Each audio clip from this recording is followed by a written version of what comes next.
रूपाचा ध्यानाचा अभंग, ज्या अभंगाशिवाय भजन कधी पूर्ण झालेलं नाही. कोणत्याही प्रकारचं भजन असू दे, तिरंगी सामना असू दे, डबलबारी असू दे, वारकरी संप्रदायाचं भजन असू दे, पण प्रत्येक भजनामध्ये रूपाचा ध्यानाचा अभंग हा झालाच पाहिजे.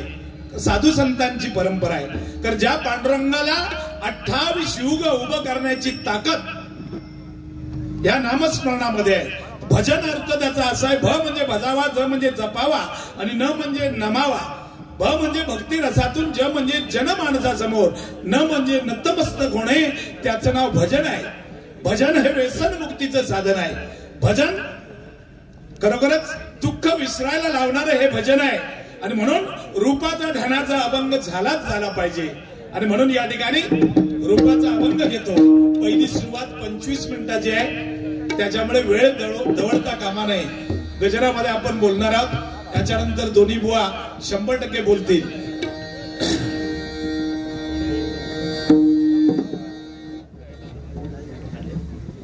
या ठिकाणी सन्माननीय उत्कृष्ट असे पखवाज वादक रुपेशजी परबसाहेब या ठिकाणी आलेले आहेत. त्यांच्यासाठी एकदा जोरदार टाळ्या वाजवा. धन्यवाद धन्यवाद धन्यवाद.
विठ्ठल